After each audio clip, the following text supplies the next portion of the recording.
Hello and welcome to the Business Success Show with your coach, business coach Mac Attram. And today I'm joined by our special guest, Daniel Alfon, all the way from Tel Aviv in Israel. The reason why we've asked him to be here is he's an expert in the arena on the particular platform of LinkedIn. Now, if you are not using LinkedIn the right way, guess what? Nobody's going to find you. Nobody's going to engage with you. Nobody's going to contact you.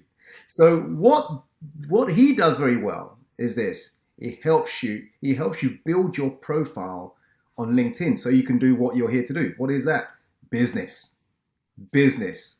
His book is titled Build a LinkedIn Profile for Business Success. And today Daniel Alfon is on the Business Success Show. So Daniel, welcome to the Business Success Show. Max, thank you very much. I'm glad to be part of the Business Success Show at last. At last, indeed. Let me say this. Tell us a little bit about your entrepreneurial background, your journey, what's led you to helping people with their LinkedIn profile and standing out. With pleasure, Mac. I started as an entrepreneur back in the mid 90s, but at one point, 2 years after opening my LinkedIn account, I held my first sales position. And Mac, I was scared. I was scared because for the first time, I needed to carry a quota. And the first couple of weeks were not that good. And at one point, LinkedIn showed me the name of distributor I needed to reach out to. And because half our time was spent trying to identify the right decision maker within the company, from that moment, I could double my sales with no more effort. And I decided to dig deeper into that LinkedIn platform. And it's been a very interesting ride ever since.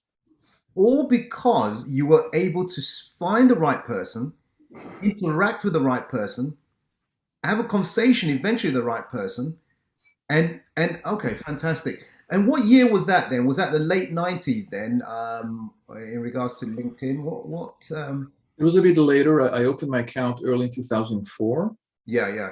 And in early 2006, that was the aha moment for me. And then I started using LinkedIn more systematically, if you'd like. I'm a system person. And then helping friends, and those friends became entrepreneurs themselves. And at one point, I decided to specialize. And I'm glad I'm specialized. So now you specialize purely on LinkedIn, and helping people really use that the right way. What are some of the big look? We've got a lot of people actually listening in who are going to be watching this on LinkedIn. By the way, I know it goes on other platforms and goes on the podcast as well. But what are some of the biggest mistakes entrepreneurs who are currently on LinkedIn? What are some of the mistakes they make with their content, with their profile? Excellent. It's a good question. And I think I would start by pointing out that the business metrics, Mac, that are important for them are the metrics they need to follow. And what I mean by that is that there are all sorts of LinkedIn metrics. The number of connections or followers you may have, the number of views LinkedIn may show you, your page followers, all sorts of endorsements, SSI, whatever. Right. But at the end of the day, we're here to have more orders, more downloads, and more revenues. And instead of trying to figure out the LinkedIn algorithm, what we need to do is check our business metrics and make sure that our LinkedIn presence and whatever we do on LinkedIn should be reflected and translated into revenues or orders. Because at the end of the day, if we are not able to make that transition, it doesn't count. So instead of asking yourself what's popular, you need to simply ask yourself what's right. And you don't need to know LinkedIn that well. You just ask yourself a couple of questions. So when you say that, Daniel, when you say know your business metrics, so these numbers supplied by LinkedIn that you need to understand where they are, what are they telling you? Cool. What I meant was your actual business. When you look at macattram.com, how do you measure your success? Whether more people become clients of the Mindspace coaching. Yeah. Maybe people who are interested in boot camps and working with you, whatever you decide, or joining you on a business retreat. Yeah. And what I meant by not needing to know the LinkedIn metrics is that when you wake up at 4 a.m., you know what business metrics matter to you, Mac. Sure. That's And right. I don't think we need to invent something for LinkedIn. LinkedIn is here to serve us entrepreneurs and not the other way around. I love that you said that. LinkedIn is there to serve us as entrepreneurs, so we got to utilize it the right way.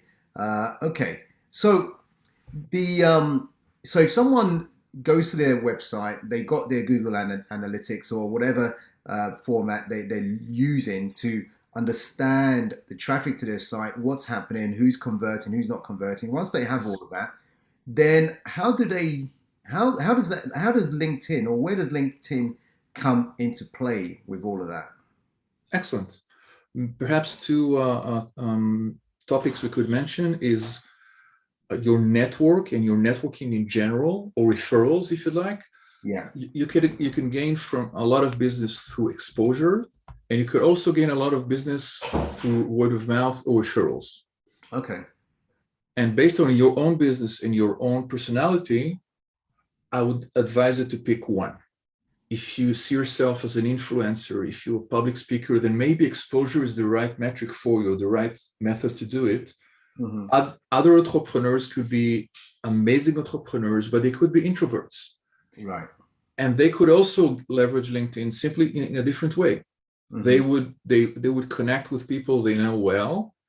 And whenever they run a search and they find someone interesting, like an ideal prospect for them, a decision maker, then they would see the name of our mutual connections.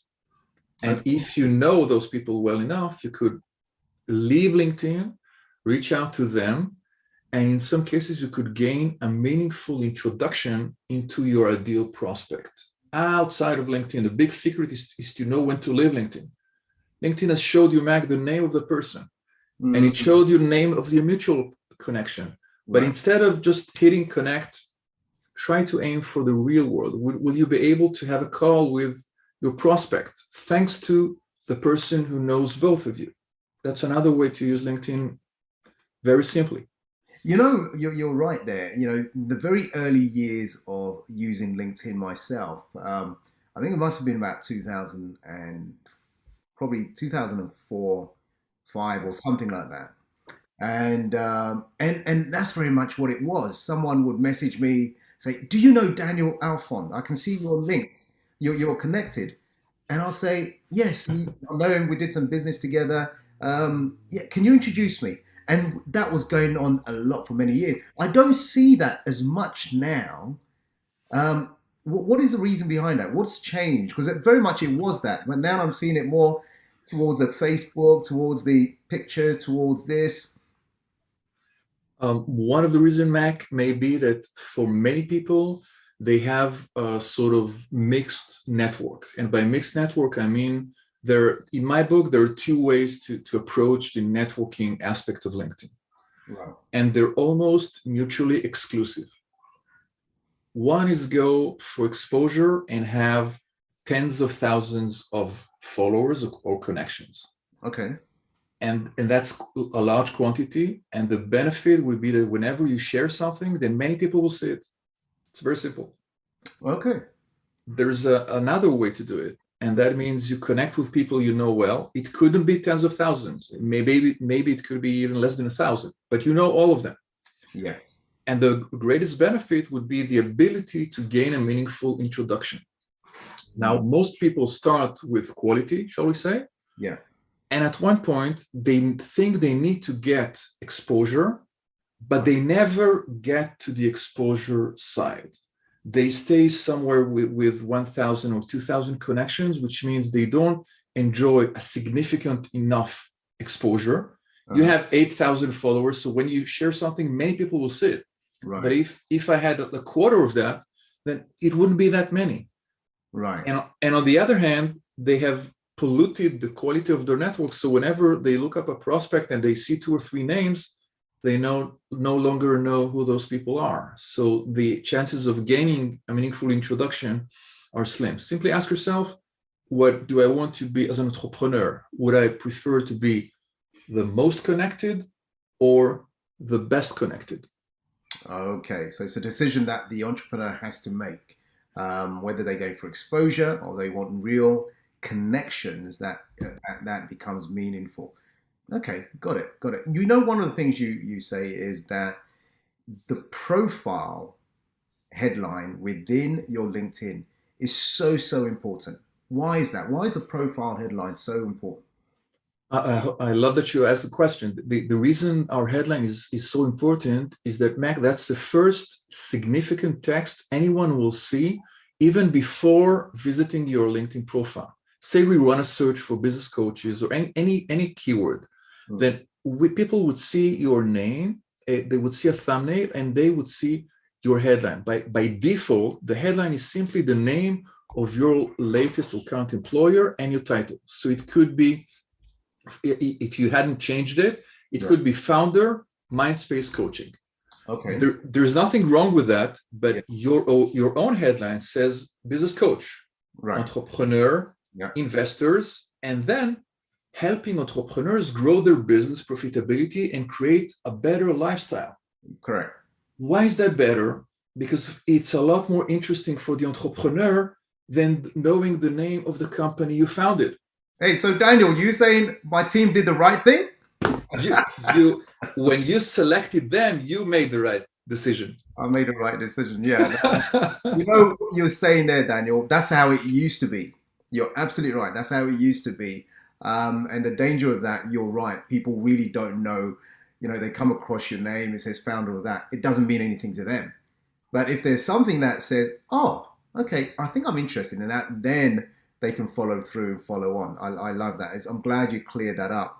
And there are people who treat their LinkedIn as a CV. And many years ago, that's how it was. Have things changed now? And you say don't treat your LinkedIn profile or your LinkedIn as a website, your profile like a website, but don't treat it like a CV. It's not a CV, right? What I meant by that is that if you're an entrepreneur, then instead of just saying I was with that company between 2015 2017, think of your LinkedIn presence, Mac, as a website that needs you to convert your ideal reader.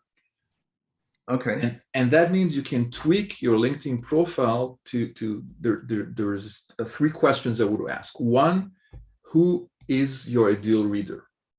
Right. And each entrepreneur could have, their own definitions. Some would say decision maker in that field, another would define it differently. But simply knowing who our ideal prospect is half the way there.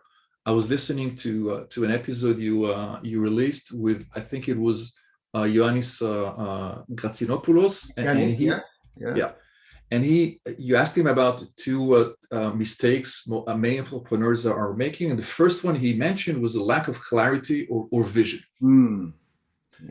It's the same for LinkedIn. If you have no clarity about who your ideal client is, then LinkedIn will not help you that much. Right.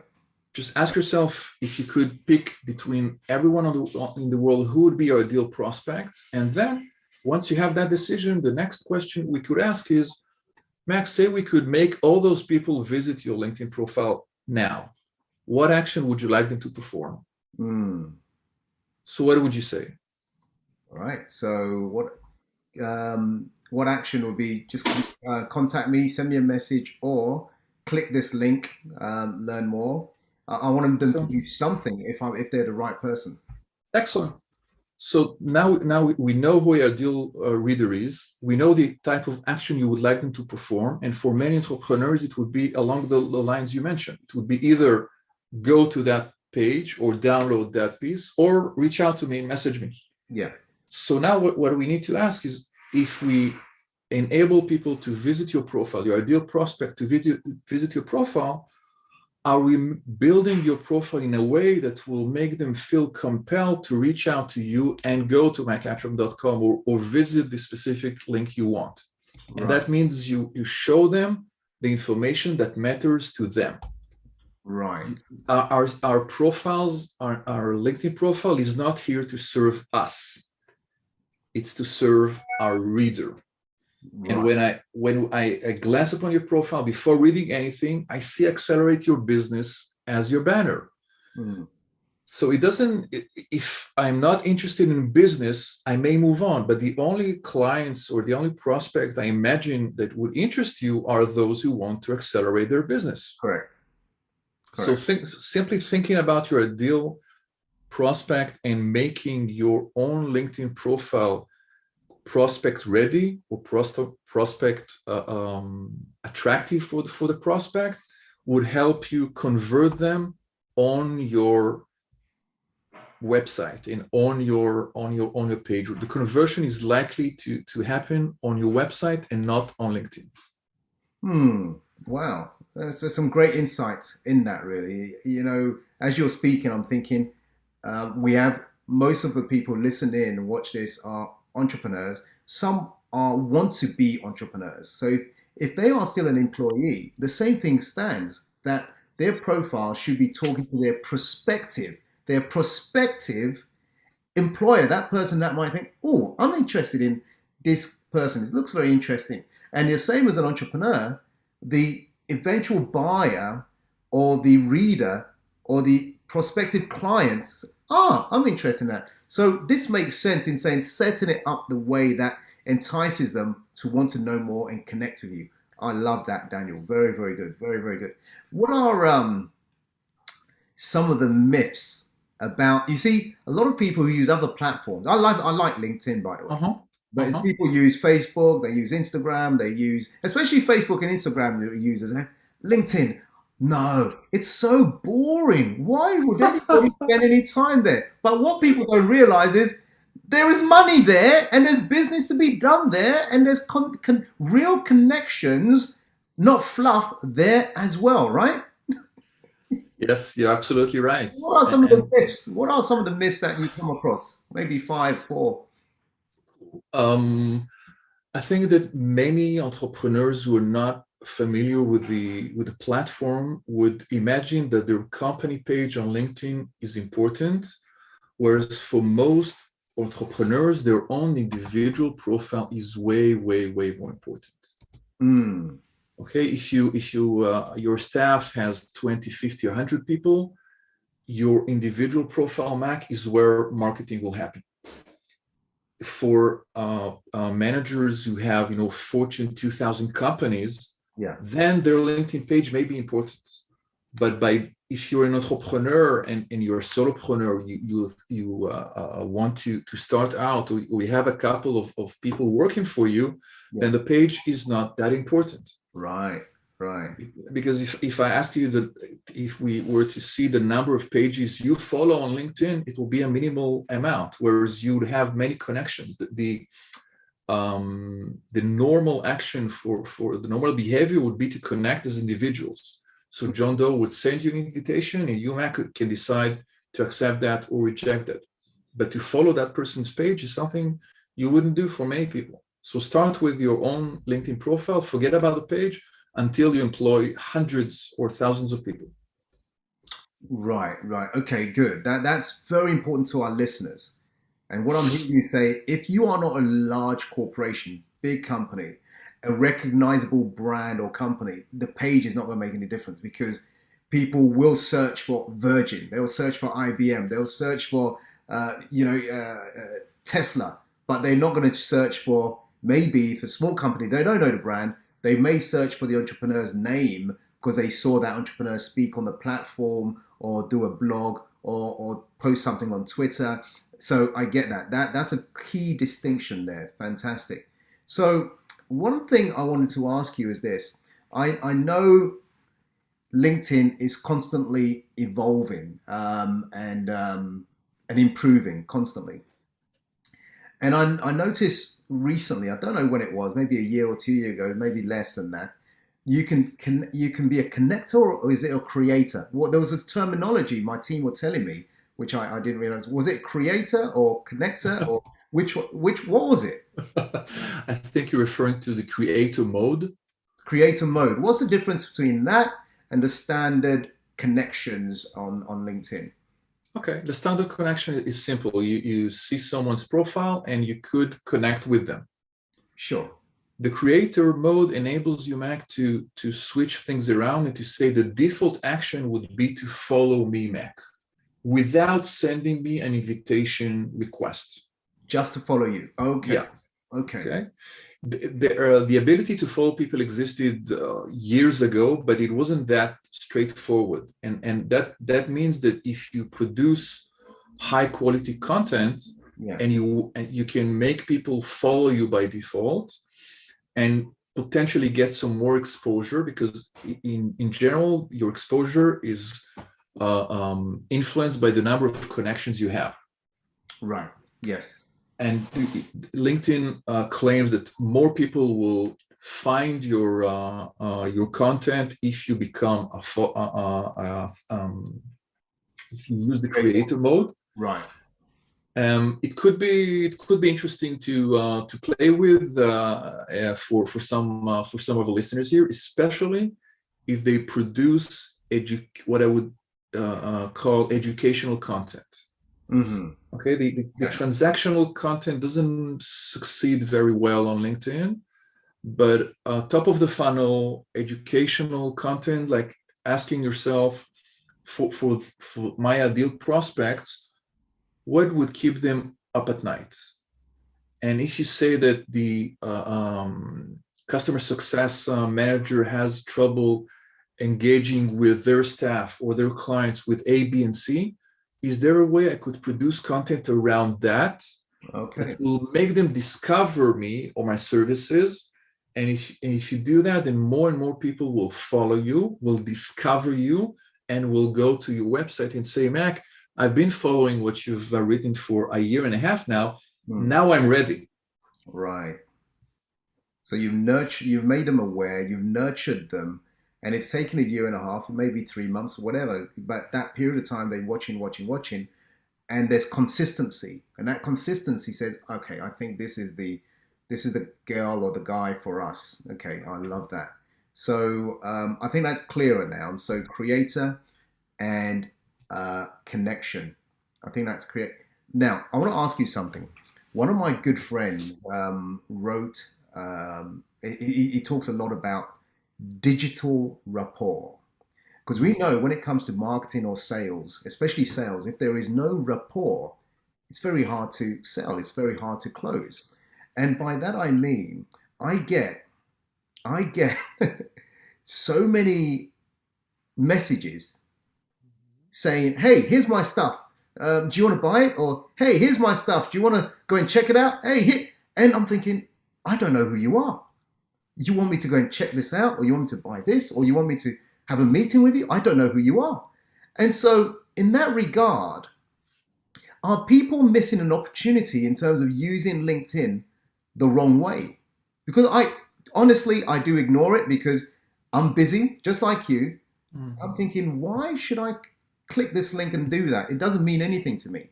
However, there are some other people who take the time and say, hey, Mac, I like what you did there. I like your latest post. It made a lot of sense. And keep doing it. And then they'll hit me up again in a week or another couple of weeks and say, hey, by the way, you know what you said, that you might want to check this out as well, blah, blah.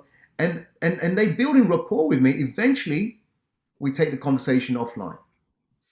And we're on Zoom or we're on the phone and we're doing some kind of business. So I just wanted your take on that because I like the both examples you mentioned, because it's logical for many people to want to build rapport before they do any meaningful conversation with you. And LinkedIn I'm afraid LinkedIn has not changed, Mac, the way our brains are wired. Right. Okay, so even before LinkedIn, before social, before anything online, we needed to know, like, and trust that person before spending our time with them. I'm not mentioning other resources.